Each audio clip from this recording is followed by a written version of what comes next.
আজ আমি উপরে আর আকাশ নিচে খুলজা সিম সিম সরে যান জনাব। আজকে অনেক বেশি ক্ষুধা লেগেছে। দেখো এই শালাটি খাবার সময় হাজির হয়ে যায়। সত্যি এই গাধাকে আজকে ছাড়বো না। আরে শালা তুই তো সারাদিন বিছানায় পড়ে থাকিস আর খাবার সময় কিভাবে হাজির হয়ে যাস? আরে আরে কথা চলে যাচ্ছি শালা, পুরো কথা তো শুনে যা।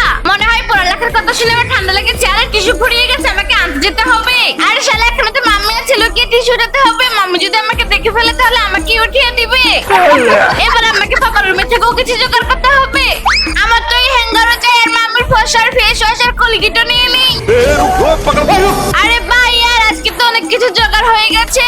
দেখো আমি বলেছিলাম না এই চোর আমাদের সবকিছু চুরি করছে। আরে আমার আদর মামি আমার জন্য কিছু কাপড় ধুয়ে দেয় আর এই জ্যাকেটও। Thank you. ভ্যাস কি আগে একটা কাজও তো করিস না আর তোর কাপড় আমি ধোবো। পাপা বাইরে যাচ্ছই তো তাহলে এই ছোট্ট কাজটা করে দিও। बच गया साला। শোনো বেবি আমরা কি সত্যি দুবাই ঘুরতে যাচ্ছি? হ্যাঁ আমি কালকে টিকিট বুক করে দিয়েছি। আপনারা দুজন ঘুরতে যাচ্ছেন, আপনাদের আগে আমি পৌঁছে যাবো।